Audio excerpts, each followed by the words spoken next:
The decline of Krispy Kreme. What happened? People, what up? What's good? As y'all can see, man, we got an interesting topic from the company, man. More big back, big body, wide body topics, man. We talk about them donuts, y'all.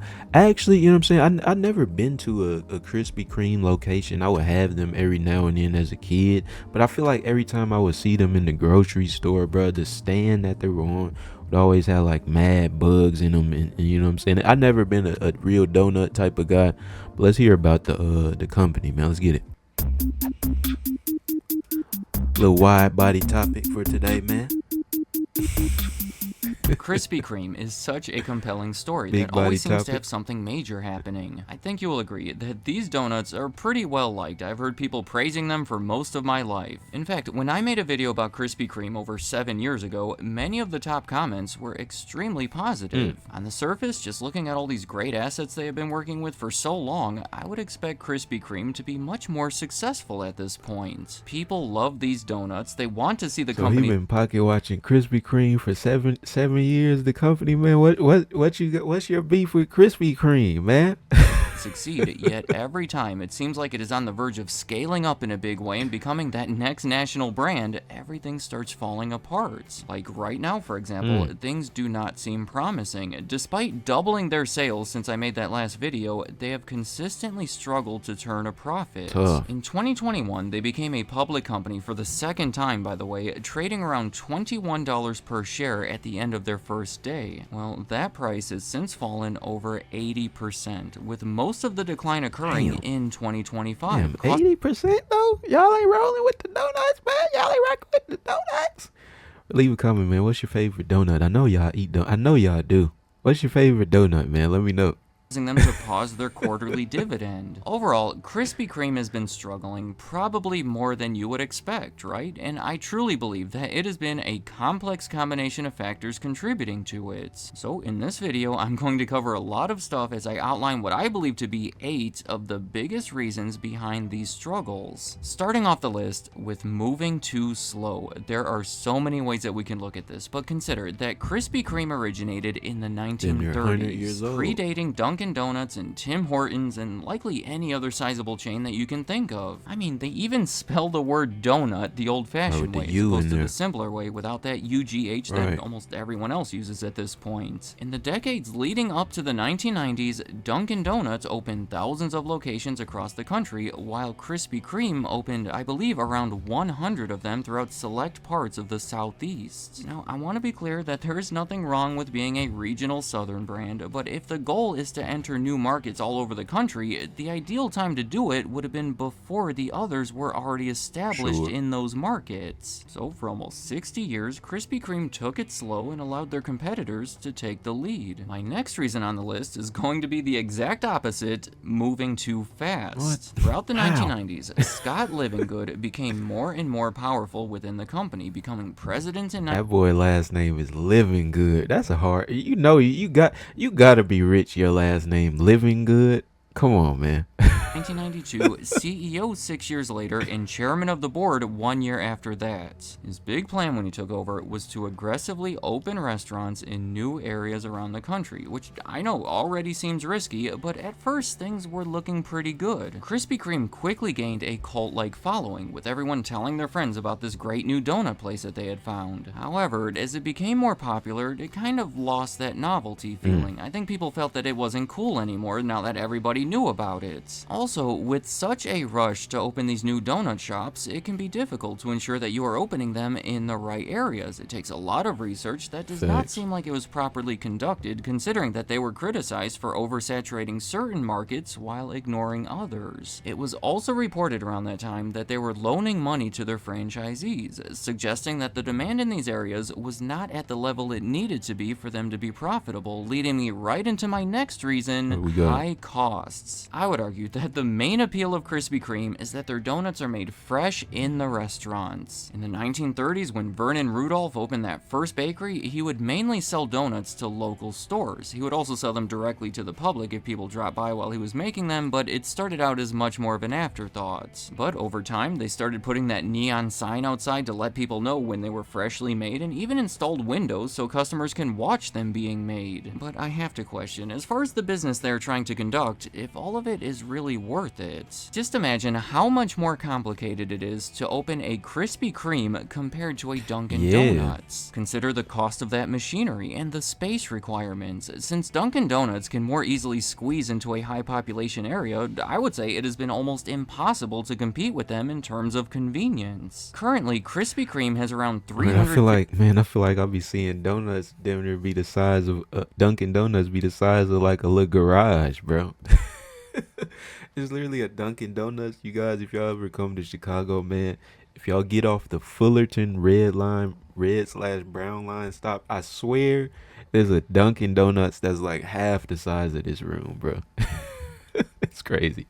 50 stores in the US, not too far off of their peak, while Dunkin' Donuts is approaching 10,000. I also want to mention here that Krispy Kreme opened a flagship 4,500 square foot store in Times Square in 2020, so not the best timing there. But in recent years, Krispy Kreme has shifted their strategy to try to take better advantage of all these, well, essentially donut factories that they have scattered all around the country. It is kind of a throwback to how they started, where they make the donuts at the shops and then deliver them to nearby stores and restaurants who then sell them to their customers. They call it delivered fresh daily, and I'm going to put that as the next reason on my list. There are obvious advantages here in that it raises sales and makes the donuts more available, but I have it as a potential negative here because it just does not seem profitable unless there is massive demand for the product and it is done on a massive scale. They made a deal with Walmart to deliver fresh donuts daily to, I believe, about a quarter of their locations, which is a really big deal, but each of those Walmarts have to sell a lot of donuts each day. Exactly, and then if they don't, you know what I'm saying, that's when you start seeing the bugs that I was talking about, right?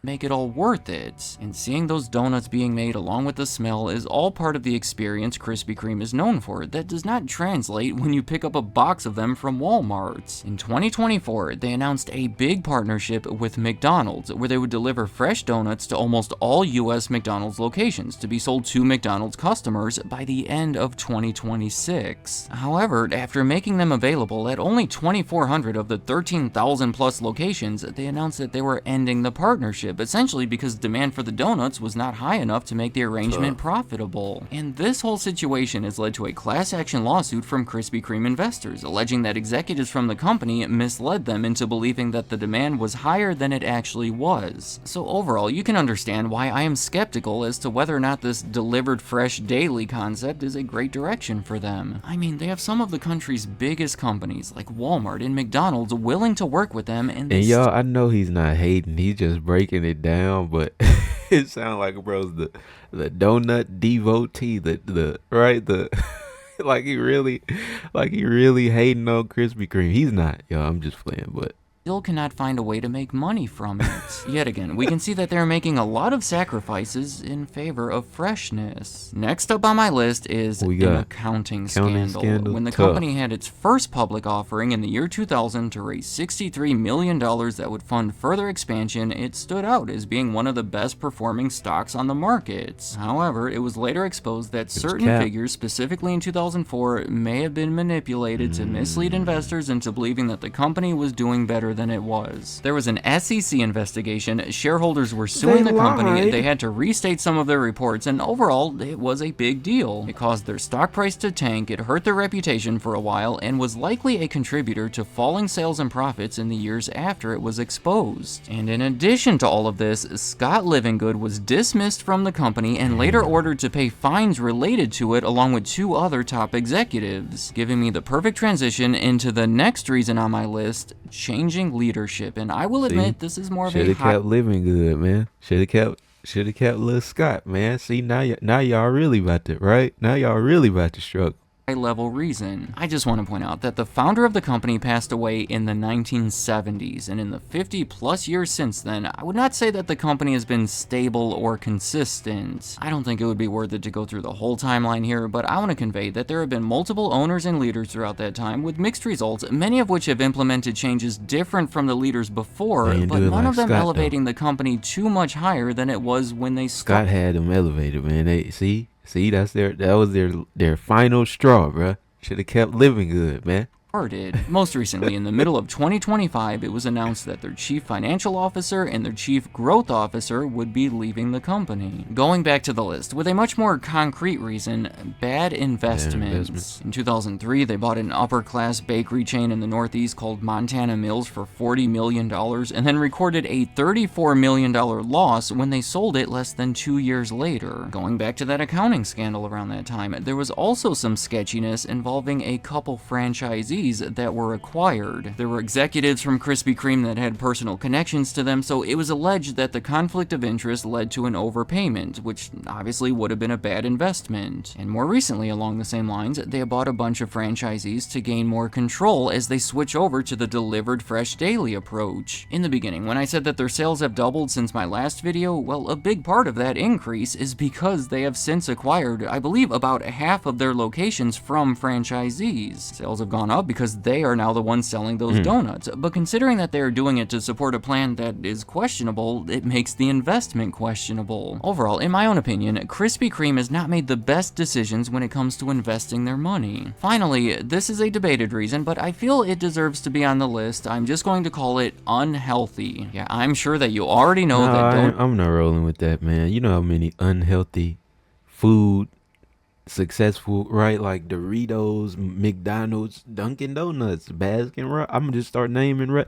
I'm not buying this, bro. Everybody knows that donut is unhealthy. Donuts are filled with carbs and fats and sugar, so anyone looking to improve their health would probably want to stay away from Krispy Kreme, and any other donut shop for that matter. But I would argue that Krispy Kreme has been comparatively more affected by these unhealthy elements than potentially anyone else. Historically, Dunkin' Donuts and Tim Hortons and maybe all of the other big donut chains have placed a comparatively greater emphasis on selling coffee. I mean, I still call it Dunkin' Donuts, I guess out of habit, but in 2018, they officially removed the word donuts from their name. Krispy Kreme, on the other hand, is all about donuts. I can't imagine that anyone thinks about coffee when they think about Krispy Kreme. Their mission statement that you can find on their website is to make the most awesome donuts on the planet every single day. In the mid-2000s, right when Krispy Kreme was dealing with the effects of their overexpansion and their accounting issues, a lot of people in the US started following low-carb diets. In early 2004, a study suggests that around 9% of the country was on Atkins or something similar. At the time, Krispy Kreme cited that as the main source of their issues. Man, I don't know if I'm rolling with the unhealthy reason, man. Like I said, bro, we have way too many fast food chains that are successful, right? So, you know, like what makes them so different? Sure, they might advertise donuts and the other guys might promote coffee more or whatever. But I wouldn't say that's more of a unhealthy, like them being unhealthy is the reason. I guess it's just their, you know what I'm saying, their advertising is like not as good as it should be, right? Which obviously oversimplifies it, but since they were already vulnerable, I can completely understand how that could have made a bad situation even worse for them. To summarize, it has been a wild combination of factors that have brought down the Krispy Kreme brand over the years. In the end, I think a lot of it comes down to the fact that it is difficult to make money by simply selling fresh donuts, unless it is on a large scale and there is an incredible demand for them, neither of which has been the reality for Krispy Kreme. Let me know in the comments, what do you think about Krispy Kreme? Man, shout outs to the company, man. A very interesting video on Krispy Kreme. Are y'all gonna go buy some donuts after this, man? Let me know in the comments. But as always, it's your boy TwoCentz. Say it with me. TCZ. We out.